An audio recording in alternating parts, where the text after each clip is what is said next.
Well, hello there folks and welcome back to The Whisky Friend with me, Alan. New week, new video, brand new video. Today, as you can tell by the thumbnail guys, and you can tell by that intro, we're now heading to the latest, the newest distillery on Islay, the 9th Distillery on Islay. Beautiful ARDNAHOE. Scotch Gaelic for Height of the Hollow. Sums it up beautifully. Sums up the location beautifully, right on the northeast of the island, overlooking Loch Ardnahoe, and it overlooks the beautiful Paps of Jura. My personal opinion, it's the best view in Scottish whisky, ARDNAHOE Distillery. So a little bit about ARDNAHOE. It has the longest line arm of any Scottish distillery. It's got the use of warm tubs going on there at ARDNAHOE. It's owned and it was purchased by the Lang family back in 2015, I believe. The Lang family, you probably realise, is Hunter Lang. I have reviewed a couple of the bottles of Hunter Lang on the channel. So it's a young distillery, but there's lots of whisky knowledge within that family. Hopefully they're bringing it to ARDNAHOE, and obviously once we get into dive in and taste this whiskey, we'll find out. But the big props to Hunter Lang for diving over there and setting all that up and bringing another beautiful peated Islay whiskey. So yeah, 5 years old, 50% ABV, non-chill filtered, no artificial colour added, ticks all the boxes, tick, tick, tick. What can I say? 50%, so it's giving us a wee bit more booze. Big props to them for giving us the 5-year-old age statement. We could have rushed this out earlier.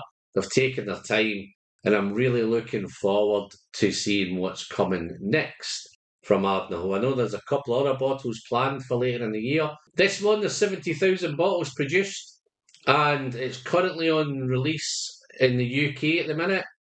And I do believe, maybe at the time of recording, I don't think it has, but it's imminent that it's going to be released in Europe, the Americas, and the Far East. So whatever market you're in, guys, look out for this bottle, and hopefully you'll enjoy it as much as I have. I've got it delivered just prior to the weekend. I've spent the weekend with it, so I spent a few days with it, and I've dived in, and I'm thoroughly enjoying it.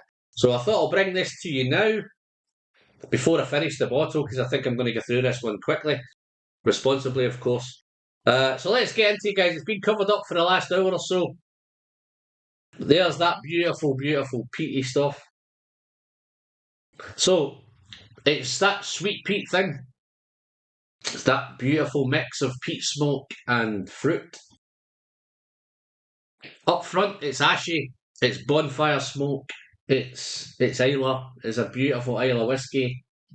I think you would pick it out as Islay.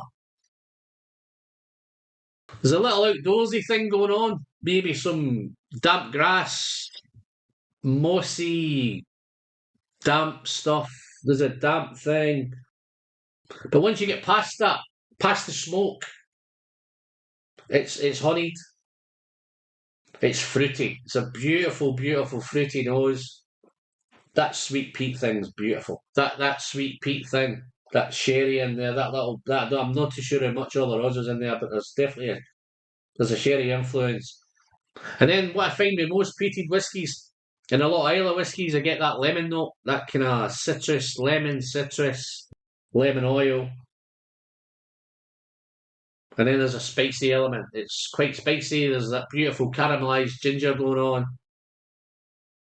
Definitely cinnamon, definitely clove. So definitely some baking spices. And there's a little bit of nuttiness going on. There's a little bit of funkiness, I think there's that damp thing, that kind of damp grass, that outdoorsy feel, that farmy feel. But all in all, it's a beautiful nose, guys, and I know I could sit here for the next hour or so, but for the time on the video, we're going to dive in and taste it. So yeah, colour-wise, it's light gold, light amber. Yeah, it's just a nice gold colour. Typical whiskey. Natural, all natural. It's coating this glass beautifully, guys. I don't know if the camera can pick it up, but it's It's not coming down in legs. It's just all seeping down there. That real oily, buttery, creamy thing looks awesome. So it does look like a big dram, guys, but as you know on the channel by now, it's not. It's just one of those tiny little whiskey friend Peated glasses. So let's dive in and let's taste it. ARDNAHOE 5-year-old.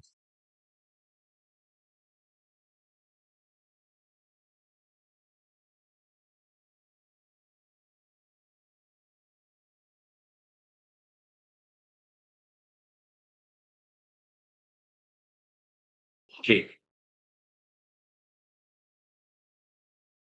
Ryan on arrival, ashy, smoky. The bonfire, the ashiness is there. The mouthfeel is velvety and silky and oily and creamy, sticky. Mouthfeel's fantastic. I think that's coming from those warm tubs. But it's smoky, it's ashy, it's sticky, it's buttery. It's a little bit of barbecued meats kicking in there in the back. A little bit of a slight meatiness, but it's more the barbecue saucy element that's coming through for me. It's got a sticky feel. Then this is a whiskey on the palate of two halves. It's the Islay stuff you'd expect, the smoky, the peaty, the barbecue, the outdoors, the mineral stuff. Then comes the fruitiness. The fruit's piling in through now. The fruits arrive, the apples arrive, the stewed apples, the cooked apples, the baked apples, cooked fruits, stewed fruits, and that lemon citrus thing is coming through big time. So there's lots of fruit, lots a bit of dried fruit, dried sultanas, juicy dried sultanas, raisins, boozy raisins, and then the warm bacon spices are coming in. So it's coming through in layers as you go through this palette. Let me do a quick second sip, guys, and I'll get through to that second part of it.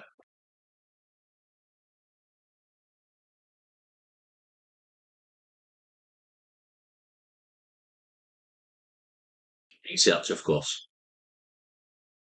So yeah, once you get past the smoke, the outdoorsy, the peaty stuff, and then you're coming through into the kind of sweet peat element, you're fading, and the fruits are kicking the door in to get in.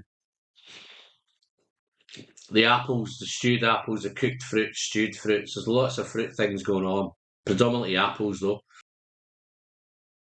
Bacon spices, ginger, cinnamon, clove, definitely. And then, as you're heading towards the finish, it takes a buttery, biscuity thing going on. Buttered biscuits. There's a nice caramel thing. The caramel's almost gone fudgy. So there's definitely a sticky, fudgy thing going on with this whiskey. And then heading to the finish, it's drying. The ash comes back, the smoky stuff. Don't get me wrong, guys, the smoke is there throughout. The peated, you know it's a peated whiskey. It's always there. It comes in initially on arrival, and then the fruits kind of dive through and take over. And then I think the heading into the finish, the smoky stuff makes a wee bit of a comeback. The fruit's still there, but it's a mix of both into the finish. Whereas initially on the arrival, it's smoky, it's peaty.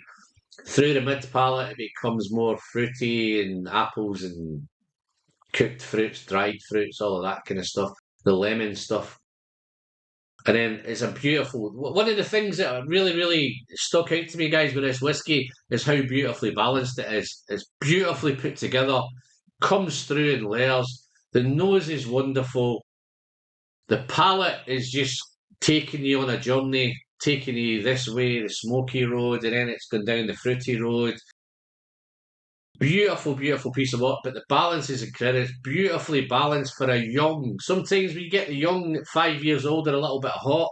Even at 50%, guys, this is not the slightest bit hot. There's enough booze there to keep you interested and keep you going. Maybe for a newbie to whiskey, it might be too much ABV, There's a wonderful complexity to it. There's enough going on. Initially, when you pick it up and you nose it and you first taste it, it comes across like a typical Islay whiskey. But there's enough of it going on to keep you engaged, and there's enough of it to make me think this is going to fit in beautifully into the Islay landscape. Really interested to see what's going to come next. Into the finish, the drying's coming back. It's ashy. It even becomes a little bit woody on the finish now. There's a nice woody thing going on, and I think the peat smoke gives it a wee bit of length on the finish as well. So I think there's a kind of medium to long finish. Wonderful, wonderful stuff. My opinions on this whiskey, you all want to know, guys, what we're going to score it. So I'm going to go in big. I'm going to score it big. I'm going to score this a solid 90 out of 100. And I've only had a few out of it. But yeah, 90 out of 100, solid whiskey, beautiful put together. All looks great. Everything looks fantastic. Presentation's great. There's lots of it around. I'm very, very chuffed that there's 70,000 bottles kicking around. And I don't think it's going to appeal to flippers. There's going to be a few who are going to try and flip it. I hope they get stung. I hope they savage each other trying to buy this one up at auction. But there's enough out there to buy it. And in global markets, guys, it's going to hit global markets soon. So yeah, big props to the Lang family. Big props to Hunter Lang. Big props to the ARDNAHOE Distillery. And I've loved it. I had a wee trip there last year, and it was my favourite views on Islay. Just a quick one, guys. They have an ARDNAHOE Society. If you want to join the ARDNAHOE Society, it's free to join. Yeah, I think you get access to ARDNAHOE bottles, special release bottles. So, and it's free to join. So if you click onto the ARDNAHOEdistillery.com website, and I'll try and pop a link into the description. If you want to join up, it's worthwhile joining up and getting lots of ARDNAHOE news, all that kind of stuff. But other than that, guys, I'm Alan. I'm the Whiskey Friend. Until next time, guys, this has been a pleasure, and I hope to see you on the next one. See you soon, guys. Cheers now.